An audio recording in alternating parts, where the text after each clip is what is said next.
May pagbabalik pang magaganap ang Bagyong Christine. May posibilidad umanong babalik sa Philippine Area of Responsibility, PAR, sa mga susunod na araw ang Bagyong Christine ilang araw pagkatapos itong lalabas sa PAR. Base sa latest forecast track ng Pag-asa ngayong alas 5 ng hapon, ika-24 ng Oktubre taong 2024, inaasahang lalabas ng PAR ang Bagyong Christine bukas ng hapon ngunit nagpapakita din ito ng senyales na babalik sa PAR ito. Ayon sa Tropical Cyclone Potential Threat Map ng ahensya, posible umano itong lalapit muli sa mainland Luzon, partikular na sa Northern Luzon. Dahil malayo pa ang forecast nito, maaari pang magbago ang forecast sa mga susunod na araw. Water level, tuloy sa pag-angat.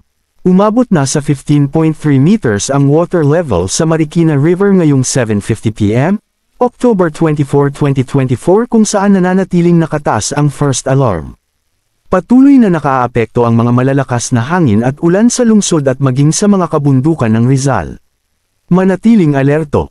Walang pasok, nag-anunsyo na ang ilang lokal na pamahalaan ng suspensyon sa klase at trabaho sa kanilang mga lugar para sa araw ng Biyernes ika-25 ng Oktubre taong 2024, bunsod ng masamang panahon dahil sa Bagyong Christine. All levels, public at private. Bulacan, face-to-face classes only.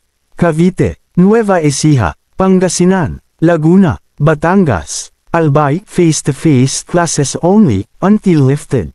Benguet, La Union, Ilocos Sur, Aurora, Camarines Sur, until lifted.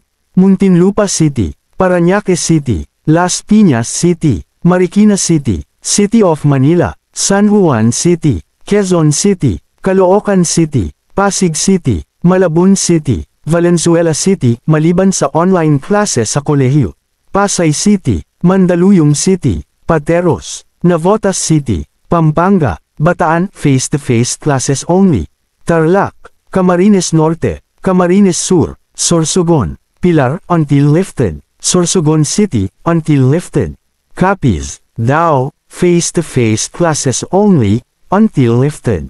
Sapian, until lifted. Dagupan City, Isabela, Etiague, Kawayan, Santiago, Cagayan, Tuguegarao City, Enrile, Solana, Mountain Province, Paracelis, Quezon, Mulanay, Lokban, San Narciso, Mauban, San Francisco, Occidental Mindoro, San Jose, Mamburao, Negros Occidental, Talisay, Antique, Barbaza, Rizal, Teresa, Halahala, Antipolo, face-to-face classes only. Rodriguez, face-to-face classes only. Taytay, ANG Senior High School, private at public.